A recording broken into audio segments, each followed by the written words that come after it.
পর্যায়ক্রমিক মূল্যায়ন 2026 ভূগোল সপ্তম শ্রেণী। তোমাদের পূর্ণমান থাকবে 50 এবং সময় থাকবে 1 ঘন্টা 30 মিনিট। তাহলে সঠিক উত্তরটি নির্বাচন করতে হবে 10টি। মাটিতে বাতাস থাকে কত পার্সেন্ট? 25% থাকে। একটি লাভা মালভূমির উদাহরণ হলো, সেটা হবে মালব মালভূমি। ঠিক আছে। উচ্চচাপের বায়ু কি রকম হয়? শীতল হয়। তারপরের প্রশ্ন, ইস্পাত কারখানায় ব্যবহার করা হয় চুনা পাথর।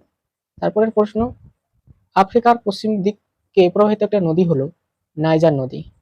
অরেঞ্জ নদীর দৈর্ঘ্য কত? 2200 কিমি। সূক্ষ্ম সূক্ষ্ম দানা দিয়ে গঠিত হয় কি? দোআঁশ মাটি। আফ্রিকার কোন আফ্রিকার উত্তর সাহারা মরুভূমি অবস্থিত। তারপরে প্রশ্ন, নদীর উচ্চ প্রবাহে ভি আকৃতির উপত্যকা সৃষ্টির অন্যতম প্রধান কারণ হলো নদীর নিম্নক্ষয়ের ক্ষমতা বেশি হওয়া। নিচের কোনটি নদীর জলপ্রবাহে সরাসরি প্রভাব ফেলতে বা নিয়ন্ত্রণ করতে পারে না? সেটা আনসার হবে নদীর জলের রং। নিচের প্রশ্নগুলির নির্দেশ মতো উত্তর দাও। 10টি এসিকিউ। শূন্যস্থান পূরণ করো 5টি। ভূপৃষ্ঠের উপর শিলাচূর্ণের স্তরকে বলে রেগোলিথ। হিমালয় ও কুনলুন পর্বতের মাঝে অবস্থিত একটা পর্বত বেষ্টিত মালভূমির নাম হচ্ছে তিব্বত। টাইগ্রিস ইউফ্রেটিস নদীর ধারে ড্যাশ সভ্যতা গড়ে উঠেছে? Answer Mesopotamia. এশিয়ার একটা পলিগঠিত সমভূমি হলো সিন্ধু গঙ্গা ব্রহ্মপুত্র সমভূমি। পশ্চিমবঙ্গের সুন্দরবন অথবা উপকূলীয় অঞ্চলে নদীতে প্রচুর দেখা যায়, সেটা হলো খাড়ি আর শাখা নদী। এক কথায় উত্তর দাও 5টি। কোন খাল দ্বারা আফ্রিকা এশিয়ার সঙ্গে যুক্ত হয়? সুয়েজ খাল। অবিচ্ছিন্ন মালভূমির একটা উদাহরণ হলো ছোটনাগপুর মালভূমি। অ্যাটলাস পর্বতমালার সর্বোচ্চ শৃঙ্গটির নাম কি? মাউন্ট তৌবকাল। আগ্রা শহরটি কোন দুটি নদীর দুব অঞ্চলে অবস্থিত? গঙ্গা যমুনা। উচ্চতা বৃদ্ধির সঙ্গে সঙ্গে বায়ুচাপের কি পরিবর্তন হয়? উচ্চতা বৃদ্ধির সঙ্গে সঙ্গে বায়ুর চাপ কমতে থাকে। আরো অন্য বিষয় সাজেশন পেতে বাংলা ইংরেজি হিস্টোরি পরিবেশ যোগাযোগ করতে পারো। অনধিক 30টি শব্দের উত্তর দাও, যে কোনো 4টি।